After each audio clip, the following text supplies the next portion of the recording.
TV Paez et pour ce nouveau numéro de Talk Boy. Aujourd'hui, nous recevons Rose-Marie Acquayer. Bonjour. Bonjour.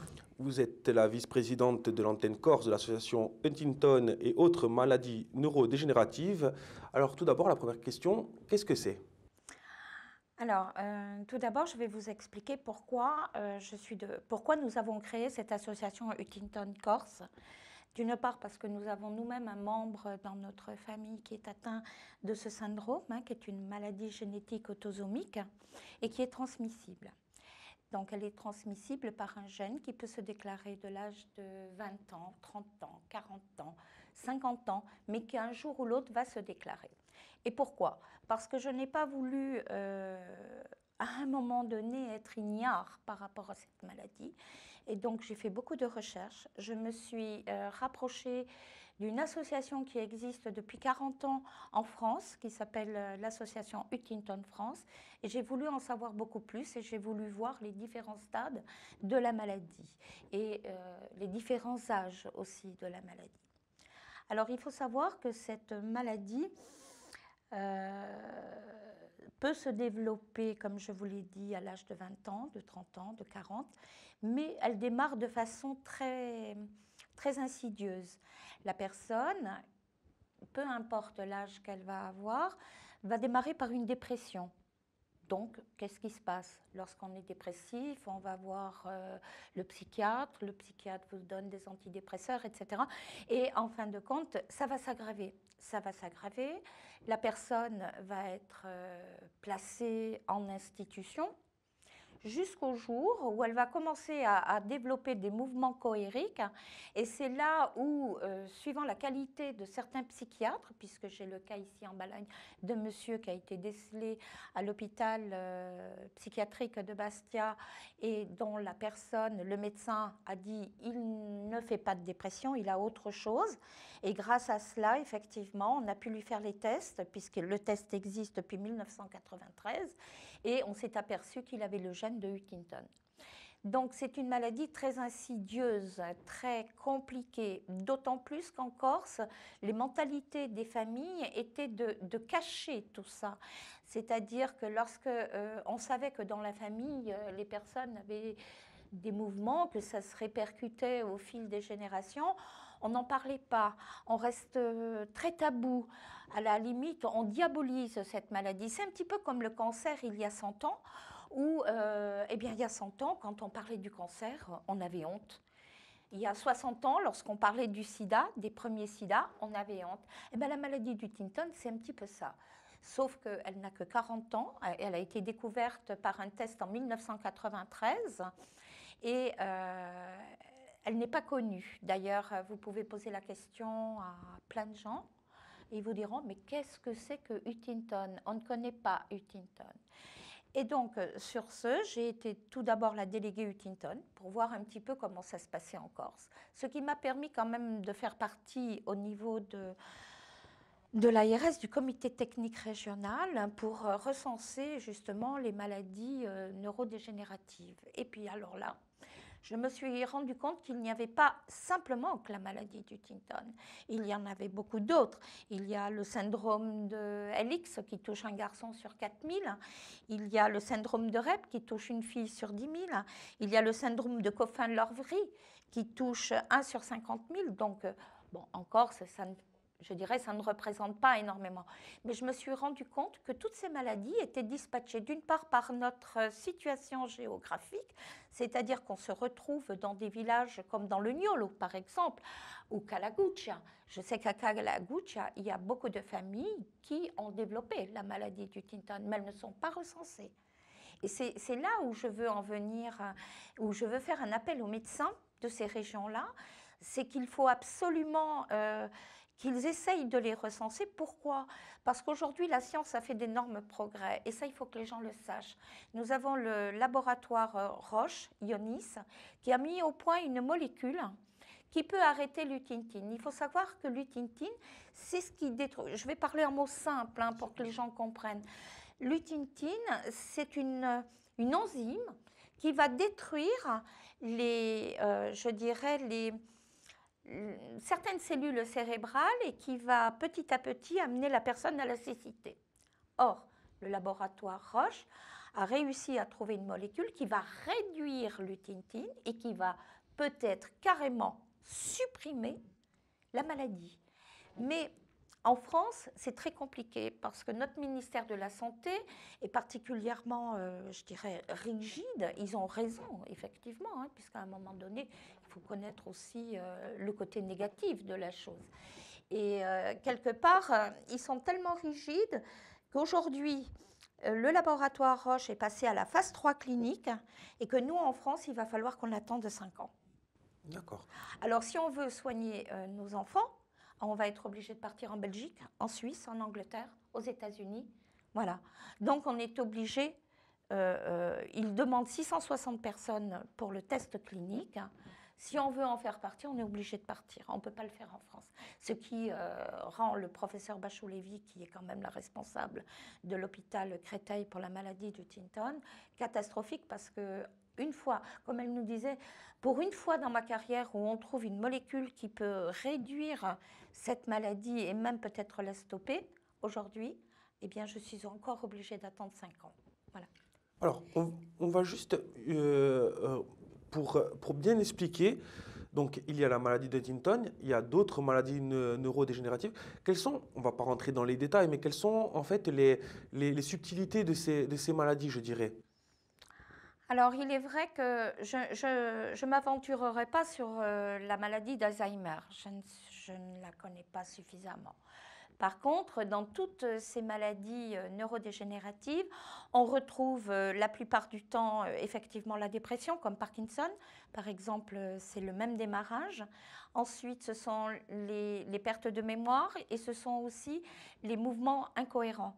Donc, on arrive à retrouver dans toutes ces maladies, tout ce qui touche plus ou moins au cerveau, des similitudes, sauf quelques-unes qui sont comme le syndrome de Prader-Willis et d'Angelman, hein, qui y en a une pour 10 000, qui est très particulière. Mais comment vous dire, c'est vrai que je me suis penchée sur toutes ces maladies neurodégénératives qui, à un moment donné, ont toutes une similitude. Et c'est ensuite le neurologue, le professeur qui va déterminer ou qui va faire les tests génétiques pour savoir exactement de quelle maladie neurodégénérative. Il faut savoir que dans la maladie, par exemple, d'Alzheimer, vous avez une forme génétique d'Alzheimer. Dans la maladie de Parkinson aussi, nous avons une forme génétique. Mais je ne suis pas suffisamment experte pour rentrer dans ce domaine-là. Je laisse la place au professeur. C'est dommage que mon ami Michel Fontes n'ait pas pu venir aujourd'hui avec nous. Et vous nous expliquez donc que cette maladie est très difficile finalement, est assez difficile à déceler. Oui. Et est-ce que les médecins tout simplement sont bien armés? Est-ce qu'ils ont les compétences ou est-ce qu'il faudrait peut-être les reformer? Je ne sais pas. Alors écoutez, moi je vais vous raconter une histoire parce que pendant que je faisais mon tour de la région avec le docteur Condamine, hein, qui est un de mes acolytes avec qui j'ai monté le projet de coordination pour les maladies neurodégénératives, donc j'ai été visiter différentes familles. Bon, déjà, pour aller visiter 5 familles, il nous a fallu une journée entière. Parce que la distance, je dirais, entre chaque maison, eh bien, on perdait en moyenne 1 heure, 1 heure et demie. Voilà. D'autre part, j'ai rencontré une famille qui m'a dit, ben voilà, notre fils a été décelé à l'âge de 6 ans, tout à fait par hasard, alors que moi-même, je sentais qu'il y avait quelque chose, que mon fils, il y avait quelque chose qui n'allait pas. Et effectivement, le médecin, au bout de 6 ans, suite à une émission qu'il avait vue, s'est rendu compte que ce petit avait les symptômes dont la maman parlait. Et donc, à partir de l'âge de 6 ans, ils ont commencé à faire tous les tests.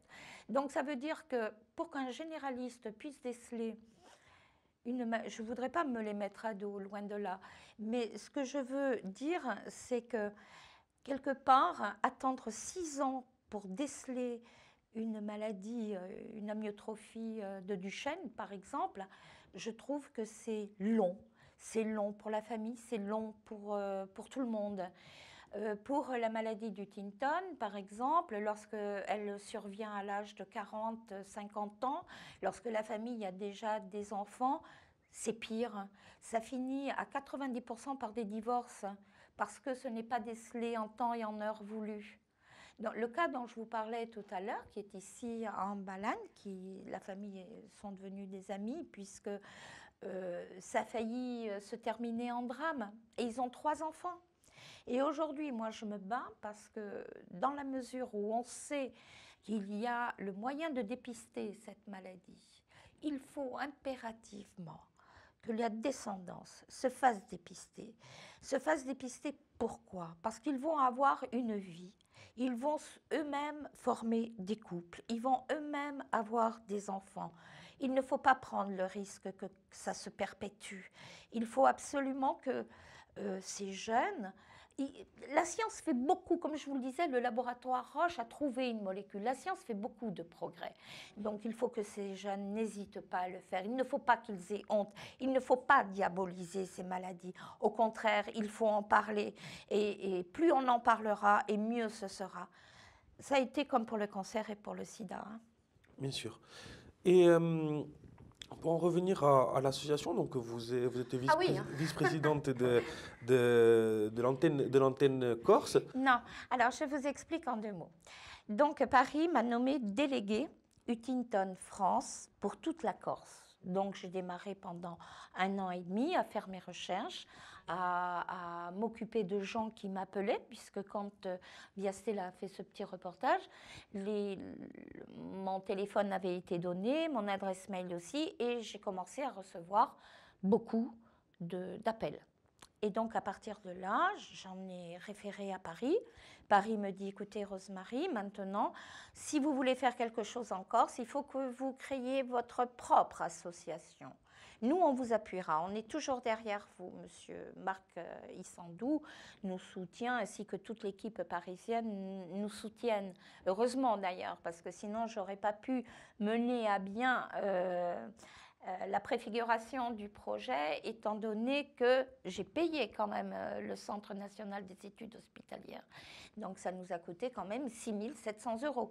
Donc s'il n'y avait pas eu derrière l'association Huntington France, ainsi qu'une commune de Balagne, que je tiens à citer, qui est la commune de Loumio, eh bien, qui nous a loué aussi une somme pour payer cette facture. Et je remercie beaucoup M. Paolini, parce que c'est grâce à lui si nous avons pu clôturer cette facture aussi.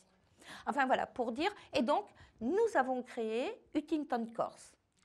Et pourquoi j'ai rajouté maladie neurodégénérative? Parce que quand on a fait le compte rendu du PRS, je me suis rendu compte qu'il n'y avait pas que Alzheimer. Alzheimer, je le mets à part, puisque Alzheimer, il y a déjà beaucoup d'actions qui ont été menées en 2012-2018 pour Alzheimer. Mais moi, je veux, je veux faire comprendre aux gens que ce n'est pas parce qu'il y a un cas isolé, par exemple en Castaniche ou en Balagne, où ce sont des multitudes de maladies neurodégénératives, qu'elles soient génétiques ou motrices, que nous retrouvons dans certains points avec des distances qui sont très compliquées. En sachant que la Balagne, aujourd'hui, bon, c'est vrai, nous avons la chance d'avoir un hôpital, c'est très bien, mais nous n'avons que ça en Balagne. À l'île Rousse, nous avons les CMP qui s'occupent de tous les problèmes, je dirais, médico-sociaux. Mais qu'est-ce qu'on fait pour toutes ces familles? Qu'est-ce qu'on a? Où vont-ils? Alors moi, je vais vous dire où ils vont. Eh bien, ils vont sur le continent. Ils vont sur le continent avec, s'ils ont les moyens, par leurs propres moyens, et s'ils n'ont pas les moyens, par des prises en charge de la CPAM, qui rembourse à 60% le billet d'avion. Hein, ce n'est pas remboursé à 100%. Alors qu'on sait qu'une maladie génétique, de toute façon, qui est incurable, devrait être prise, à mon sens, à 100%. Là, j'ai le cas d'une jeune femme d'Ajaccio que j'ai envoyée pour son test à l'hôpital Mont-d'Or parce qu'elle voulait rencontrer le professeur que je connais. Peut-être que ça l'a rassurée aussi de ne pas aller en pays inconnu. Aujourd'hui, on fait transférer son dossier à la Timone chez le professeur Nguyen parce que cette jeune femme avait peur. Elle avait peur. Et malgré tout, c'est un jeune couple. Ils n'ont pas beaucoup de moyens. Ils ont fait le maximum pour faire l'avance. Ils ont demandé de l'aide, mais ça leur a été refusé. Parce que ce sont des adultes, ce ne sont pas des enfants. Je ne citerai pas de qui. Et quelque part, cette jeune personne, aujourd'hui, a laissé un petit peu tomber son test. Parce que d'une part, elle est obligée de travailler, que son mari travaille. Et ils remettront à plus tard le deuxième enfant qu'elle voulait faire. Comme je lui ai conseillé, faites d'abord le test avant de faire le deuxième enfant. Alors justement, comment se passe ce test concrètement? Alors pour la maladie du Huntington, c'est relativement long. Il y a une première prise de contact qui est faite avec le neurologue. Ensuite, vous avez toute l'équipe génétique avec une psychologue. Parce qu'il faut savoir que lorsqu'on apprend que vous avez la maladie du Huntington, étant donné que c'est une maladie incurable, c'est dur à digérer. Hein, c'est très difficile, que ce soit pour la personne qui fait le test, comme pour que ce soit toute la famille aux alentours. Parce qu'il faut savoir qu'il y a un impact familial qui joue beaucoup. D'accord ? Mais par contre, ces jeunes-là, elle a la possibilité, et ça c'est pris en charge à 100%, de faire un dispositif intra-implantatoire. C'est-à-dire qu'on va lui sélectionner les ovules sains, si vous voulez, qu'on va réimplanter pour qu'elle puisse faire un enfant sain.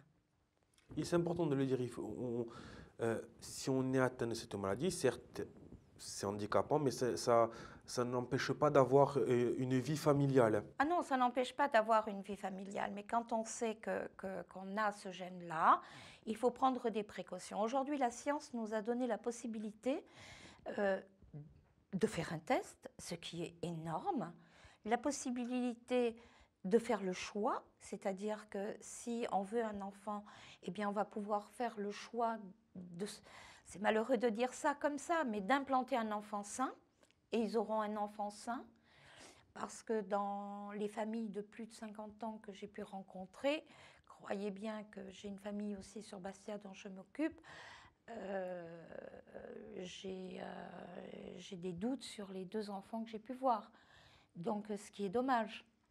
Bien sûr. Vous voyez ce que je veux dire? Tout à fait. Donc, la science nous donne la possibilité aujourd'hui de pouvoir contrecarrer ces maladies diaboliques qu'on parlait il y a 20, 30 ans. Et je crois qu'il est important que ça se sache, qu'il est important que les gens apprennent et s'intéressent. D'ailleurs, avec Internet, maintenant, vous allez sur le site Huntington, que ce soit le nôtre, hein, ou que ce soit celui du Huntington France. Dessus, vous verrez toutes les avancées scientifiques au niveau international et je dirais même au niveau mondial. Hein. Alors, donc, votre travail à l'association a été d'abord de recenser, vous l'avez expliqué. Combien y a-t-il de personnes touchées en Corse? Alors, de personnes vraiment recensées individuellement, je dirais, il n'y en a pas beaucoup. Il y en a une quarantaine. Par contre, ces personnes-là ont en moyenne 3-4 enfants. Ça fait du monde. Ça peut Plus faire du monde. toutes celles qui sont en psychiatrie que je n'ai pas pu recenser, qui sont internées. Parce qu'il faut savoir que la maladie du Huntington, la plupart du temps, les gens finissent en psychiatrie. Lorsque j'ai parlé du Huntington à mes différents rendez-vous avec l'ARS pour la mise en place du PRS, j'ai rencontré quelqu'un, un médecin, qui m'a dit oui, mais Huntington, c'est de la psychiatrie. J'ai dit non, monsieur, Huntington, ce n'est pas de la psychiatrie. Et pourtant, c'était un médecin. J'ai découvert que ce médecin avait soigné un membre de notre famille il y a quelques années en arrière. Effectivement, la personne s'est retrouvée en psychiatrie et est restée très longtemps en psychiatrie avant qu'elle ne soit, je dirais, transférée dans ce qu'on appelle une maison d'handicapés spécialisée. Donc, je crois qu'il y a un grand manque d'informations vis-à-vis déjà des médecins généralistes, de même nos neurologues, hein, parce que quelque part, nous avons un neurologue, 0,8 pour 100 000 habitants. Donc, ça veut dire que nous n'avons pas beaucoup de neurologues, qu'ils sont débordés. Et un autre exemple, j'ai rencontré une jeune femme qui avait une sclérose en plaques. Bon, ben, cette jeune femme est suivie depuis 20 ans. Et ben, aujourd'hui, elle est sans traitement. Parce qu'on dit qu'avec l'avancée de sa maladie, eh bien, le traitement ne ferait rien. Par contre, cette jeune femme, elle souffre. Et il faut savoir que l'on peut très bien apporter des molécules pour empêcher la souffrance. Parce qu'il y a une chose quand même qui me choque dans tout ça, c'est la souffrance. Par avoir été touchée de façon personnelle, lorsque vous voyez une femme souffrir, le martyre, hurler de douleur, et qu'on ne veut pas lui injecter un produit qui la calme, moi, ça me met hors de moi. Ça me met hors de moi, mais ça arrive plus souvent qu'on ne le pense. Hein. Parce qu'on a peur que le cœur s'arrête, parce qu'on a peur de beaucoup de choses. Mais de toute façon, la souffrance étant là, je peux vous dire, et qu'on sait que c'est la fin, donc pour moi, j'estime qu'une personne doit partir en toute dignité et de façon paisible. Et voilà. Enfin. Et un grand projet pour votre association, c'est ce centre. Alors, notre but, mais bon, on est en train, notre but est surtout la création de ce centre, effectivement, de coordination, qui permettrait d'une part d'accueillir le malade, l'aider, hein, celui qui est aidé, de pouvoir lui apporter toutes les solutions possibles momentanément et d'avoir aussi l'aidant près de lui s'il le souhaite, ou tout au moins que l'aidant nous le laisse, mais que nous fassions aussi une formation à l'aidant par rapport à la pathologie de l'aider. C'est-à-dire qu'aujourd'hui, on se rend compte que les aidants, c'est-à-dire un membre de la famille, quel qu'il soit, ça peut être une fille, ça peut être le conjoint, eh bien, vit 24 heures sur 24 avec le malade et s'oublie, lui, la plupart du temps. Lui ne va pas aller chez le médecin. Lui, qu'est-ce qu'il va faire? Il va s'occuper sans arrêt de son malade, il va faire les courses, il n'aura pas de répit. Le but de ce centre de coordination et de prise en charge des deux, je dis bien des deux, est d'apporter du répit à l'aidant, tout en apportant un savoir-faire avec tout ce qui est existant actuellement et en information et en pratique sur notre territoire. Pourquoi je dis ça? Parce que nous avons des endroits comme Bastia où nous trouvons tout. Ici, en Balagne, nous commençons à avoir beaucoup de services à la personne, mais ça coûte une fortune. L'aidant, qu'est-ce qu'il veut? Il veut pouvoir respirer 24 heures sur 24. Il ne veut pas, je veux dire, il a besoin. Vous savez combien ça coûte 24 heures sur 24 d'avoir quelqu'un pour que vous puissiez partir de chez vous, prendre l'air, je dirais partir ne serait-ce qu'un week-end? Eh bien, ça coûte 250 euros par jour. 250 euros, on en a fait l'expérience, puisque quand j'aide mon compagnon dans ses salons sur le continent pour son vin, on sait combien on paye. Alors, vous pensez bien que des retraités ou des gens qui n'ont pas les moyens, comment font-ils? Bien sûr, c'est très compliqué, effectivement. Et donc, c'est pour ça que ce centre peut permettre Peuvent permettre à un moment donné, ils peuvent nous confier le malade, ou s'ils veulent venir avec le malade, ils pourront venir avec le malade, se reposer, puisqu'il y aura une prise en charge qui sera faite par les kinés. Il ne faudra pas courir de droite et de gauche pour aller à un endroit à un autre, par kiné, orthophoniste, ergothérapeute. Il y aura animation, il y aura bureau d'accueil, il y aura bureau de parole. Il y aura, si vous voulez, tout un ensemble qui permettra justement à ces personnes-là de pouvoir souffler. Et si elles ne veulent pas rester au centre, il n'y a pas de problème. Calvi est suffisamment grand avec des chambres d'hôtel, avec des endroits où eux pourront aller tout en laissant leurs malades en toute confiance dans notre centre. En sachant que le but de ce centre, c'est aussi le fait qu'on aimerait, et ça c'est en train de se faire, l'implanter à côté de l'hôpital de Calvi. Pourquoi l'hôpital de Calvi? Parce qu'on peut mutualiser certains moyens. On peut faire en sorte de faire des économies. Je dirais c'est tout bête, ne serait-ce que pour la nourriture, la restauration. Donc, mutualiser les moyens humains aussi. Donc, il est vrai qu'on est actuellement en pourparlers et j'espère que ça va se concrétiser puisque j'ai eu de bonnes nouvelles incessamment sous peu. Donc ce centre va se faire, il se fera prochainement. On peut Ben, je presque le souhaite l'annoncer. de tout cœur parce que je ne sais pas si les gens se rendent compte vraiment euh, du côté indispensable parce que j'ai rencontré d'autres familles qui ont dit ah non, non, nous on a besoin de rien. Mais la personne n'en pouvait plus Bien sûr, et elle développe un cancer aujourd'hui. bien sûr. Donc pour vous dire, c'est que l'aidant à un moment donné, il est tellement épuisé que lui-même va tomber malade. Rosemary, cette émission se termine. Merci de nous avoir éclairé sur ce sujet délicat, ce sujet important qui vous tient à cœur. Et peut-être à bientôt dans un nouveau Toka Boy pour développer un peu plus ce sujet et celui du centre. Quant à nous, nous nous retrouvons bientôt pour En tout un cas, nouveau Toka merci Boy. de m'avoir reçu et de Merci à m'avoir vous. laissé m'exprimer. Au revoir.